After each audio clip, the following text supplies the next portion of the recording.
qu'il est beau cet évangile qui nous parle de la résurrection anticipée de Jésus à travers Lazare, qui nous parle de la force, de la puissance de Dieu, capable de ressusciter un mort, en tout cas de le réanimer. Quelles sont belles toutes ces paroles, où on voit Jésus qui est traversé par des sentiments, mais il garde la foi, bien évidemment. Et les sœurs aussi s'interrogent. C'est tout un dialogue autour de cette question de la résurrection. Et nous voulons vous proposer ce matin de vivre ce passage de la mort à la vie.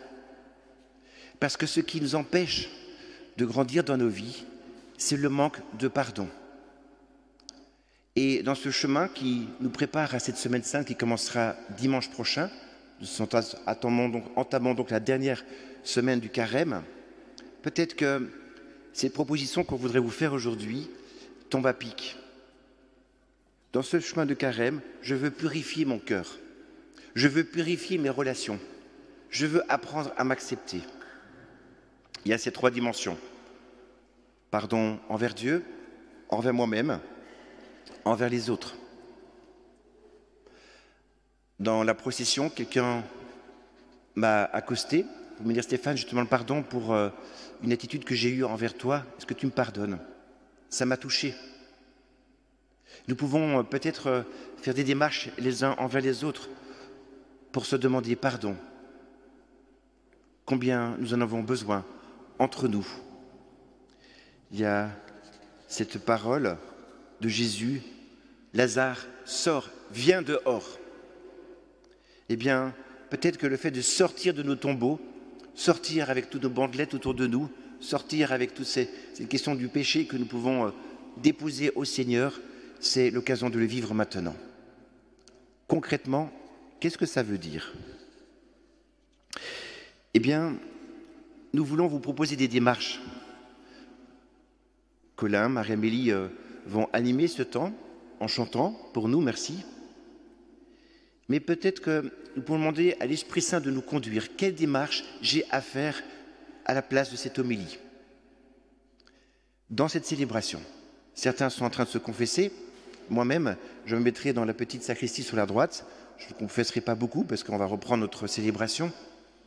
Mais ça fait du bien de déposer tout ce que nous portons, peut-être depuis des années, au Seigneur. Nous sentir libérés. Et si on n'a pas le temps, parce qu'on n'est que 2 prêtres, mercredi, toute la journée, pour ceux qui veulent se confesser, venez, déposez vos fardeaux. Venez à moi, vous tous qui peinez sous le poids du fardeau. Je vais vous libérer. Sacrement de la réconciliation. Faire la vérité, déposer tout ça au Seigneur. Et accueillir son pardon, accueillir son amour pour nous. Qu'est-ce que ça fait du bien ? La seconde démarche, nous avons dressé 3 tables au pied du crucifix. Et sur ces tables, vous trouverez des feuilles avec des bics et des enveloppes. Nous vous proposons d'écrire une lettre à Dieu pour lui demander pardon. Simplement d'écrire à Dieu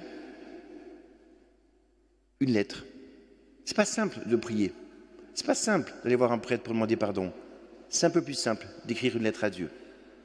Et ensuite, vous allez fermer cette enveloppe, vous mettez cette lettre dans cette enveloppe, fermez l'enveloppe, et vous allez l'amener devant, et nous pourrons les offrir à l'offertoire dans quelques minutes. Nous pouvons aussi écrire une lettre à quelqu'un qui est décédé. Je n'ai pas eu le temps de prendre du temps pour me réconcilier avec lui, avec elle. J'aurais bien voulu, mais je ne l'ai pas fait.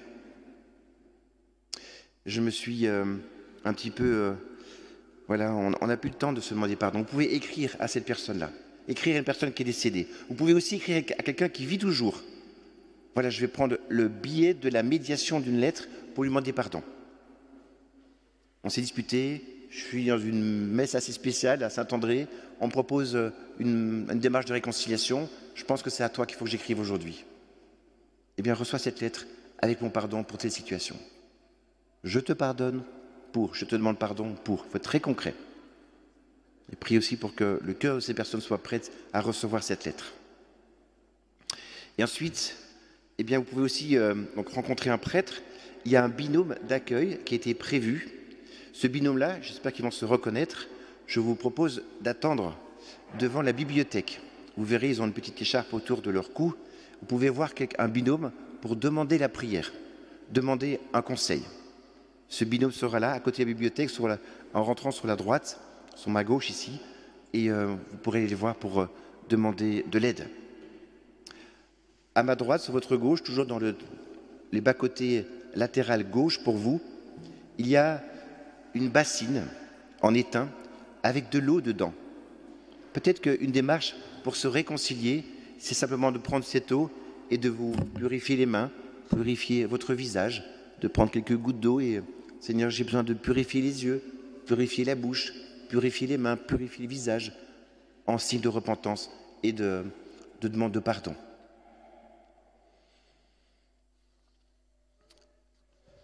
Voilà cette petite démarche qu'on voudrait vous proposer.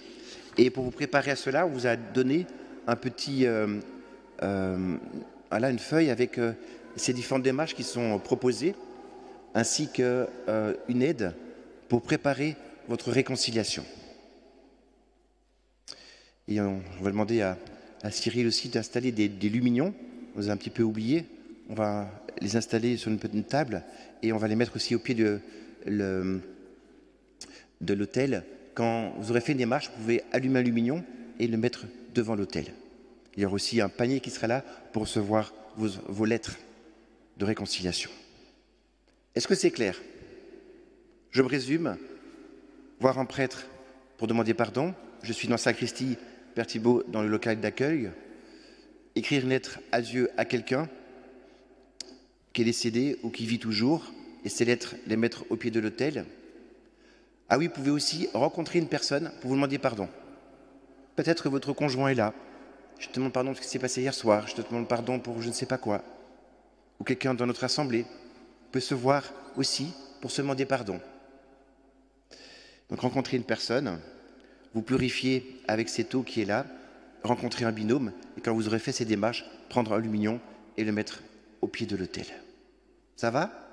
Et ensuite, on va sonner la cloche pour terminer nos démarches. Ceux qui auront besoin de continuer, vous continuez à les faire, et moi je continuerai à célébrer l'Eucharistie, à offrir le pain, le vin et aussi chacune de ces offrandes.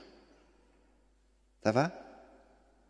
On va se lever, on va invoquer l'Esprit Saint ensemble pour que nous puissions demander à cet Esprit de bien nous montrer la démarche à faire en ce dimanche de Carême, pour nous préparer à cette grande et belle semaine sainte qui va arriver.